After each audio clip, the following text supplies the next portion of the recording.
Welcome to the 8-Minute Devotion with Pastor Cameron Walcott. The 8-Minute Devotion is a daily message that exists to give you hope, encouragement, and life as we look together at the Word of God. And now, the 8-Minute Devotion. Hello, friends, and welcome to the 8-Minute Devotion, episode 102. As we continue looking into the Word of God, we are in Philippians chapter 4. Today we are going to read verse 11. Philippians 4 and verse 11. And it says here, "Not that I am speaking of being in need, for I have learned in whatever situation I am to be content." Right here, the Apostle Paul said, I have learned wherever I am, whatever situation I'm in, I am going to be content. And you have to remember the context of this. The very previous verse, the Apostle Paul had said, I rejoice that you Philippians, you looked after my needs, you gave me what I needed, I rejoice. But now in the very next verse, he's saying, look, the reason I rejoice is not because I was in a big need. It's not because I was lacking and I was miserable because I was lacking.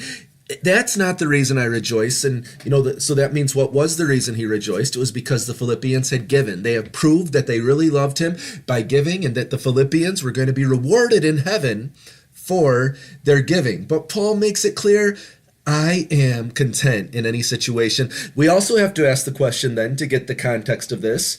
Well, where was Paul? What situation was the Apostle Paul in when he wrote this letter, when he wrote this epistle to the Philippians? And we know the answer. Paul was in prison. Paul was in a Roman prison. He actually was in like a private rented home. So he wasn't in the dungeon at the time he wrote this. He was in sort of his own home that he had to rent, but he was imprisoned. He had a Roman guard chained to him. He wasn't free to leave the house. He wasn't free to do many things. He wasn't free to go preach or to travel where he would like. He was imprisoned.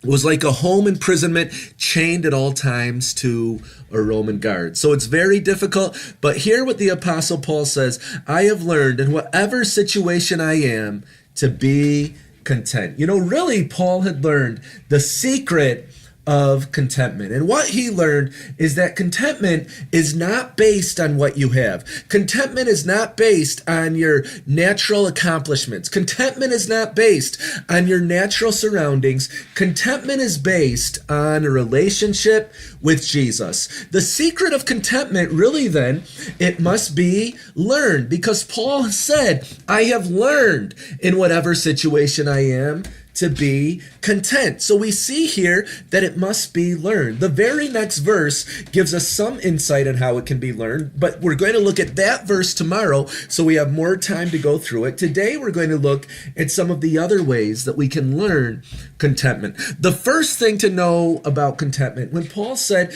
in whatever situation I am to be content, that clearly shows us that the path to contentment is not in receiving more things. The path to contentment is not in getting a better material life. That is never the way to true contentment. Because if we put the path to contentment, if we say contentment comes through getting more stuff, that would mean when we get more stuff, we would be content. But we all know from personal experience, as well as looking into the lives of others, as well as watching the news, as well as watching TV, that getting more stuff never leads to contentment. Whenever you get something new and better, within a few days or a few months or a few years, the natural human thing to do is to always say, what's the next newer, better thing that I can get? Let's say it's a cell phone.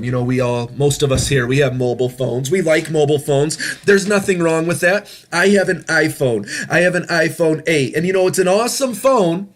But what happens? We get the iPhone 8, we think, wow, this is an awesome phone, until an even more awesome phone comes out. And if we live by the marketing people, if we live by Apple or Android, we're always going to think, oh, that next phone is really going to make me happy. That next phone is going to fulfill me. And it will, for about a month or two, until you start thinking of what would be an even better phone. So you see, the first secret to contentment is to realize material things will never, ever satisfy. You can have the best of everything. Have you ever heard of a rich person say, well, I'm rich enough, I'm not going to try to make any more money?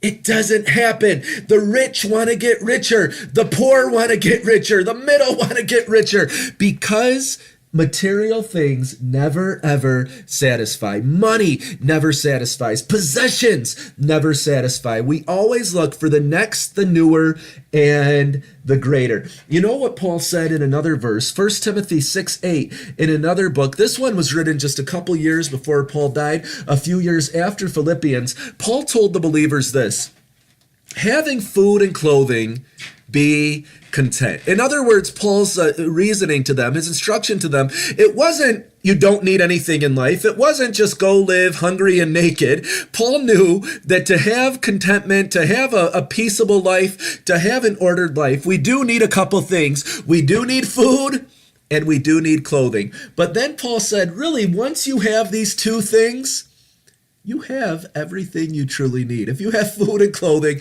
with those two things, be content. And that's really what many studies have since shown, is that if you have food, if you have clothing, if you have shelter, that's really all you need to get to a basic level of happiness. Once those things are fulfilled, getting more material things does not add to greater joy, does not add to greater fulfillment once you have those few things. So you see, the secret of contentment is to realize my contentment is not going to come through getting something new.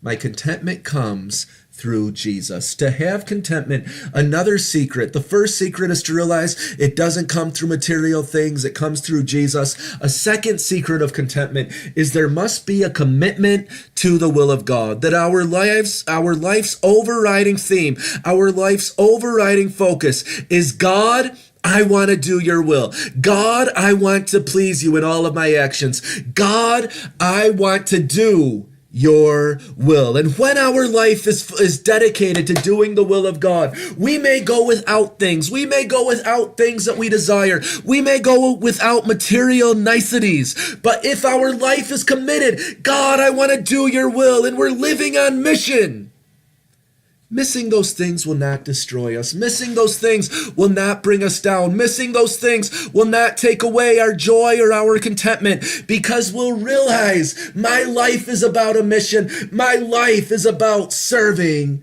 God. So you see, the secrets of contentment, it's all about this. The thing we must learn, number one, contentment doesn't come through things. It comes through Jesus. Number two, I need to live my life on a mission to do the will of God. And when I learn those two secrets, I will be content. Whether I have a lot, whether I have a little, whatever situation I'm in, I can be content. Thank you for listening today. We'll continue this theme tomorrow with Philippians 4 verse 12 on the 8-Minute Devotion.